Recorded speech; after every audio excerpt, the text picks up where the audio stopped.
Hola, muy buenas.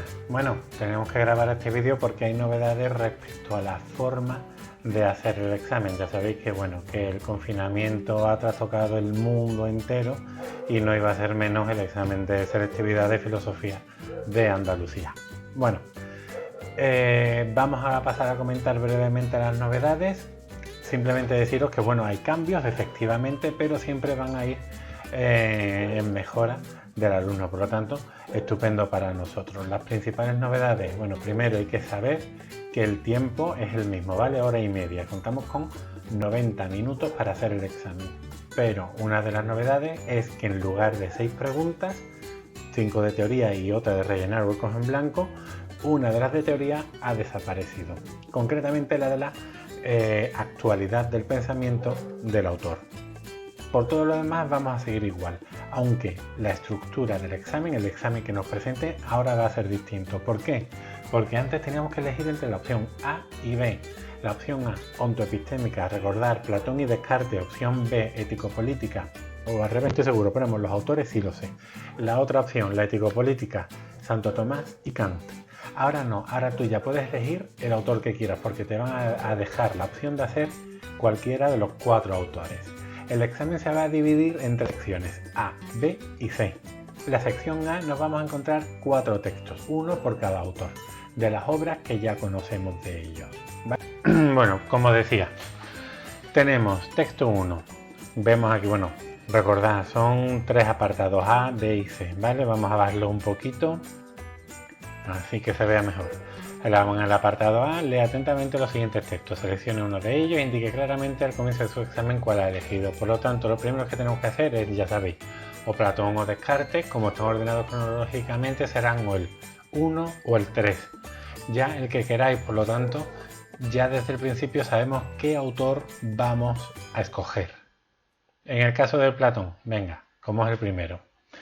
Examina ahora el caso de una liberación de sus cadenas. Vale, perfecto, sabemos que va a ser el mito de la caverna y además es el principio del mito. Perfecto, un texto muy sencillito. Vea, pues este es el que cojo. ¿Qué es lo que voy a poner en el examen? Bueno, pues lo que voy a poner es texto 1. Lo voy a dejar muy claro. Lo ponemos en mayúscula, perdón. Lo ponemos dentro de un cuadrito, lo que queráis, pero que se vea bien y que no se os olvide, ¿vale? Esto es fundamental. Está claro que la persona que corrija va a leer todo lo de Platón, pero si falta lo de texto 1, a lo mejor en su rúbrica de corrección vais a perder medio punto directamente. Por lo tanto, dejadlo muy claro. Ya sabéis, os lo dije en los trucos o en los consejos, mejor dicho. Siempre que vayamos a empezar una pregunta, la dejáis muy clara, dejáis un espacio de separación y a poder ser copiáis el enunciado, ¿vale? Y más ahora que vais a tener mucho más tiempo. Bueno, el tiempo es el mismo, pero una mejor distribución del mismo. Bueno, pues ya he elegido mi texto. Vale, pues me voy ahora al apartado B, donde están todas las preguntas. La primera de ellas, descubre el contexto filosófico-cultural que influye en el autor del texto. Bueno, muy sencillo, es lo que ya sabíamos de antes, ¿vale? Introduzco un poquito con el contexto histórico, digo la fecha de nacimiento y muerte y lugar de nacimiento y muerte del autor. Ahora va a ser mucho más sencillo porque ya lo vamos a llevar de casa, ¿vale? No hay ningún problema. Y después, contexto cultural, los elementos más importantes, ¿vale? Con ejemplos de autores y obras. Y por último nos vamos al contexto filosófico, en el que vamos a hablar de la influencia que ha recibido el autor o de la corriente de pensamiento que está creado con sus características más importantes. Y al final mencionamos brevemente 2 o 3 obras del autor con alguna característica muy general, que la persona que corrija el examen sepa que conocemos las obras del autor. Nos vamos a la pregunta 2, ¿vale? Ya empezamos el texto. Identifica y explica las ideas contenidas en el texto. Bueno, vamos a tener una o 2 ideas principales en el texto, pues entonces las tenemos que identificar, comentar y además hacer referencias al texto. Y recordad, como dijimos en el vídeo anterior, hay que hacer una introducción. Este fragmento pertenece a la obra tal del autor tal. Y lo que nos está contando en esta, o la idea principal de este fragmento es tal. Y lo vemos en las líneas tal y tal cuando el autor dice esto y esto. Lo que el autor nos quiere decir es tú, y yo ya voy explicando esa pregunta. Vale. La pregunta 3 nos dice: justifique las ideas del texto en relación con la filosofía del autor. Bueno, ¿qué es lo que tenemos que hacer aquí? Muy sencillo, es lo que vimos en el vídeo anterior. Simplemente recuerdo que he dicho en la pregunta número 2, la de la idea principal, yo tengo mi esquemita del pensamiento del autor en la cabeza y simplemente ya coloco la pregunta 2 en el esquema, empiezo desde ella y voy explicando uno a uno cada uno de los puntos del esquema.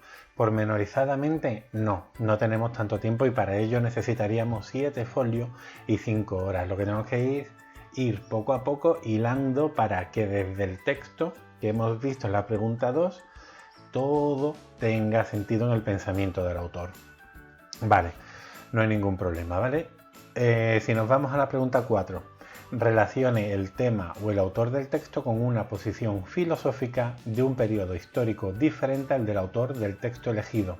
Bueno, aquí simplemente tenemos que comparar el pensamiento de nuestro autor. Ya no hace falta que sea con un autor del siglo XX, que no sea un autor contemporáneo, puede ser cualquiera, menos de la misma época. Por lo tanto, Platón no lo puedo comparar con Sócrates o Aristóteles, por ejemplo. Sí podría compararlo con Epicuro, porque Platón pertenece a la Grecia clásica y Epicuro ya pertenece al helenismo. ¿Es recomendable hacerlo? No.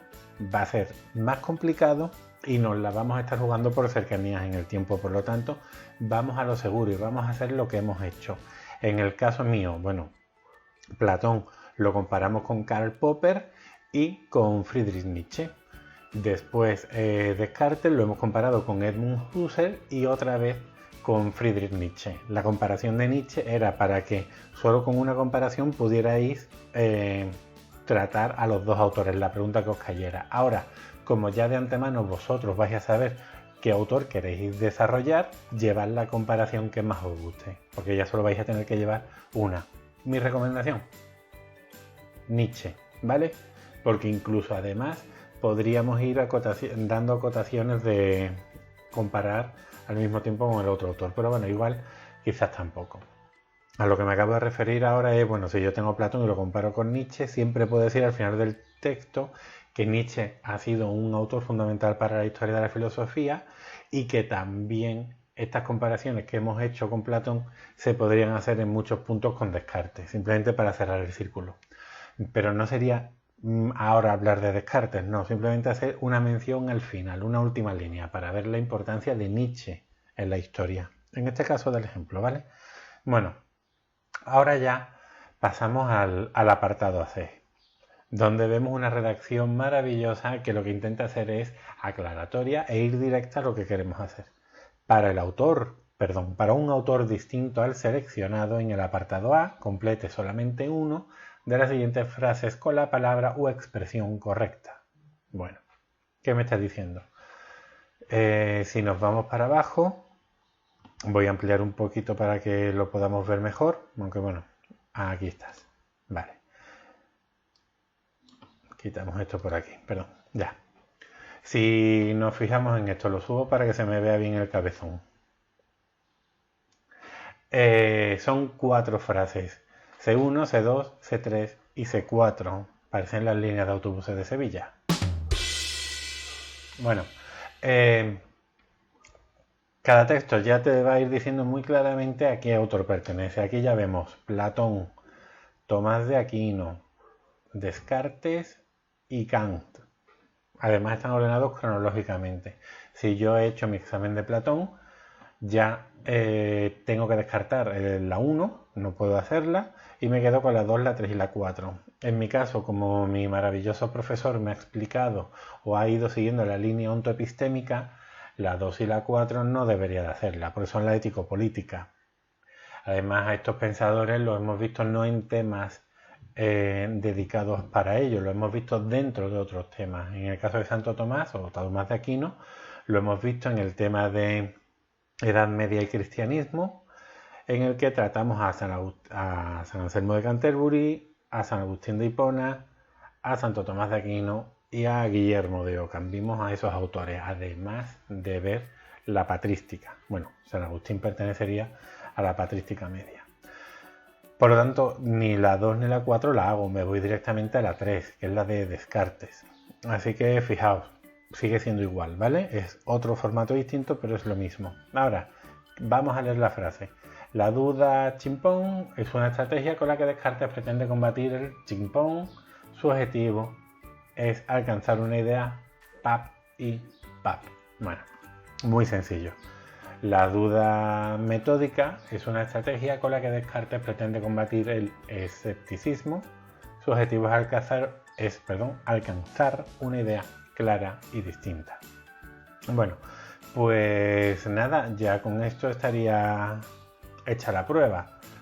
Recordad, ya lleváis el autor que queréis, tenéis el mismo tiempo, os han quitado una pregunta y os han facilitado la de rellenar huecos en blanco. Por lo tanto, va a ser mucho más fácil. Organizaros bien el tiempo, hacer un esquema y recordar, lo que sabemos del examen se va a celebrar el segundo día de la selectividad, es decir, 8 de julio. Y la hora prevista, a no ser que os pise con otro examen que tengáis, será de 1:30 a 3 de la tarde. Como ya sabemos, en Sevilla, en ese día y a esa hora, bueno, en Sevilla, en Andalucía, en España y prácticamente en medio mundo, va a ser muchísima calor. Por lo tanto, bueno, pues llevaros ropas cómodas, que sean fresquitas, transpirables, por favor, y una botellita de agua, que la vais a tener que recargar muchísimas veces. Y por supuesto, y tristemente, tendremos que llevar una mascarilla, posiblemente. Bueno, pues nada, hasta aquí el vídeo. Muchísimas gracias y venga, a pararlo y a poneros a estudiar. Hasta luego.